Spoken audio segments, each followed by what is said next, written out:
The real voyage of discovery consists not in seeking new landscapes, but in having new eyes. These quotes from Proust, deeply reflective of our own lifelong struggle to understand the complexities of our own life. Today, we dive deeper into In Search of Lost Time, not as a traditional narrative, but as a delicate weaving of memories, emotions, and the passage of time. Welcome back, dear friends, to Moments in Time. In this episode, we explore the unique structure of Proust's masterpiece. In the Search of Lost Time, a structure unlike any other. This is not a conventional novel. Proust's narrative unfolds in layers, circles of time and memory, spirals of thought and feeling. It challenges the boundaries of linear storytelling, much like life itself. Consider how time functions in most stories. A progression from one moment to the next, a steady march forward. But Proust takes a different path. In his world, time is fluid, constantly shifting, pulling us into forgotten memories and moments that resurface unexpectedly. For Proust, life is not experienced in sequence, but in fragments, moments shaped by memory and emotion. He captures something essential about the human condition. Time is not merely external. It lives within us. Our memories shape the present, blur the future, and define our sense of self. His narrative, like our inner thoughts, meanders and digresses, refusing to follow a simple or predictable course. Time, for Proust, is a winding journey between memory and reality. In this episode, we'll dive into the unique structure of Proust's masterpiece, a structure unlike anything that came before it, and arguably unlike anything that has come since. This is not a conventional novel, neither in its form nor its execution. In fact, In Search of Lost Time defies nearly every rule of storytelling. Where most novels follow a clear, linear progression of events, Proust's work unfolds in layers, circles of time and memory, spirals of reflection and recollection. It is a narrative without boundaries, much like life itself. Let us begin by considering the very concept of time. For most writers, time is a tool, a structure by which events are ordered and characters developed. Think of Tolstoy's War and Peace, or Fyodor Dostoevsky as the brothers Karamazov. Time moves forward, and with it, the narrative progresses. The reader follows the characters along a defined path, from birth to death, from innocence to experience, from ignorance to wisdom. There is a rhythm to this structure, a natural flow that most of us have come to expect. But Proust does something entirely different. Proust rejects this linearity. His novel is not a river flowing in one direction. It is an ocean of currents, where past and present swirl together, and memory emerges unpredictably, like waves crashing upon the shore. The structure of In Search of Lost Time is famously nonlinear, constantly folding back upon itself, looping and spiraling in ways that mimic the workings of memory itself. This is a departure from the traditions of writers like Flaubert or Dickens, who maintain the integrity of plot through a clear progression of events.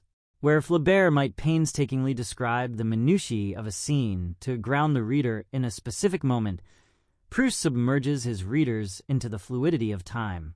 We are not so much reading a story as we are experiencing a consciousness, an evolving awareness that drifts between past and present. The novel begins not with a grand declaration or a moment of action, but with a seemingly trivial memory, our narrator recalling his attempts to fall asleep as a child. It is a reflection, a quiet moment that invites us not into a world of events, but into the world of thought. And it is here that Proust shows us what he truly cares about: the inner life of his characters, the shifting, elusive nature of memory, and the way time itself shapes our perception of reality. In this sense, the structure of In Search of Lost Time is not unlike the structure of a human mind. Proust's narrative is governed by the workings of memory, and as any of us know, memory is rarely linear. It is fragmented, fluid, often unreliable. A smell, a taste, a sound. These can all trigger memories that transport us back in time, making the past vividly present once more. This is exactly what happens to our narrator when he tastes the famous Madeleine dipped in tea and is suddenly overwhelmed by memories of his childhood in Cambrai. Memory, in Proust's hands, becomes the engine of the narrative. It is memory that dictates the flow of the story, pulling the narrator back and forth through time.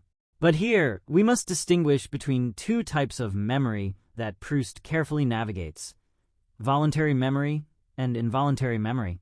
Voluntary memory is the act of consciously recalling the past, something we all do on a daily basis. We try to remember specific events, dates, or conversations, but these memories are often distant and clouded. In contrast, involuntary memory, like the Madeleine moment, arrives without warning, triggered by a sensory experience. It is vivid, immediate, and overwhelming. It collapses the distance between past and present, allowing us to relive a moment in all its emotional intensity. This, dear friends, is what makes Proust so revolutionary.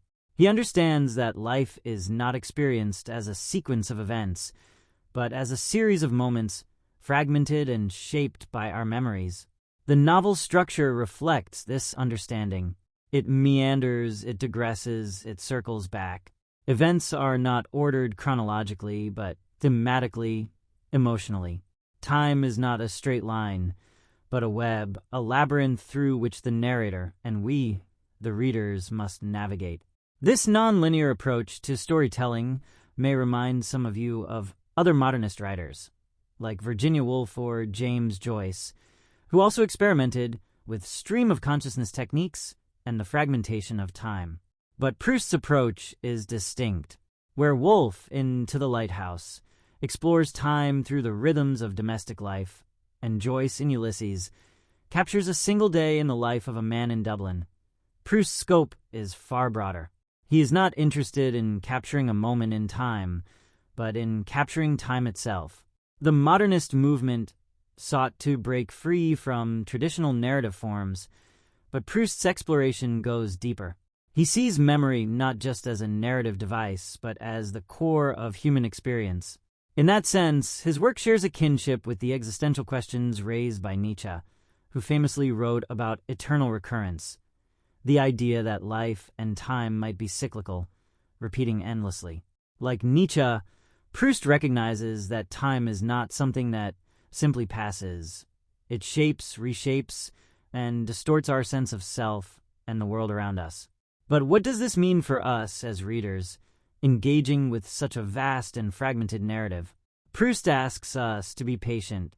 He asks us to immerse ourselves in the flow of the text, to embrace the digressions, to savor the moments of reflection.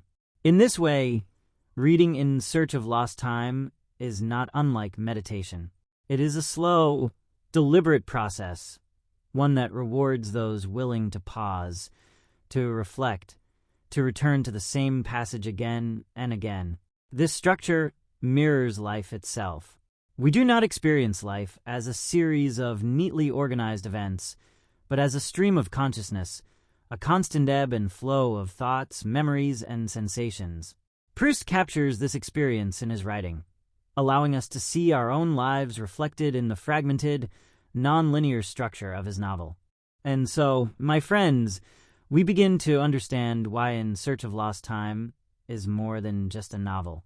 It reaches beyond the pages, delving into the heart of human existence, probing the depths of memory, and contemplating the mysterious passage of time. The author does not offer us a story in the traditional sense. Instead, he presents a mirror in which we are confronted with the workings of our own consciousness, our struggles, and our yearnings. Consider for a moment the strange nature of memory. Why do some recollections linger vividly, while others dissolve into the fog of time, leaving no trace behind? Why does the scent of something familiar, or a fleeting sound, pull us back into moments long past, moments we believed were lost? This is the world we are drawn into, a world where the smallest details unlock vast reservoirs of memory, where the past and present intertwine so seamlessly that it becomes impossible to separate them. The structure of this story reflects our own reality. Life, after all, is not experienced in a straight line. It is fragmented, chaotic, and unpredictable, made up of fleeting moments, memories, and emotions that resurface when we least expect them. Time, for us, is not a relentless forward march, but a labyrinth of intertwined paths, leading us to places we thought we had forgotten. But let me ask you, dear friends, how often do you pause and reflect on the passage of time? Do you ever look back at your life and see how the moments you barely noticed have shaped you? Has time changed you, or have you remained the same at your core while the world around you has shifted like the restless ocean? We are, in many ways, prisoners of time. Yet time is also the key that unlocks the truths we hide from ourselves. It shapes us, molds us, but it is not absolute. The memories we carry with us are not rigid. They change, just as we do. And with each passing moment, with each new experience, we are transformed. Think, my friends, about a memory that is close to your heart. Can you trust it? Is it truly as you remember it? Or has it been altered by the passage of time, by your own desires, your own regrets? Our memories are not silent observers of the past. They are living, breathing things, shaped by our emotions, reshaped by our experiences. The past never truly leaves us. It lingers in the shadows, coloring our present, shaping our choices, defining who we are.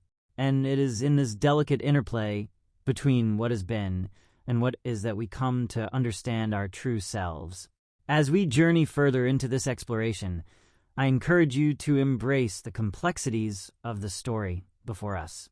Let it wash over you, as memories often do, subtle, powerful, always shifting, yet ever present. The tale we follow demands patience, but its rewards are deep, for it offers us a chance to look within, to grasp at truths we might otherwise overlook. And we are reminded that life is not measured by the days that pass, but by the moments we carry with us. So I ask you, my friends, what moments do you remember? What memories rise unbidden when you least expect them? How do they shape the person you have become and the person you are still becoming? Thank you, my friends, for joining me once again on this exploration. Together, we have only begun to touch the surface of the immense ocean that is the story before us. And I hope that as we continue, you will find, as I have, reflections of your own life, your own memories, your own passage through time. Until next time, I urge you to pause for a moment. Reflect on the passage of time in your own life, and consider how the memories you hold, both those cherished and those you have forgotten, shape your understanding of who you are today. We are not merely the sum of our days, but of our moments.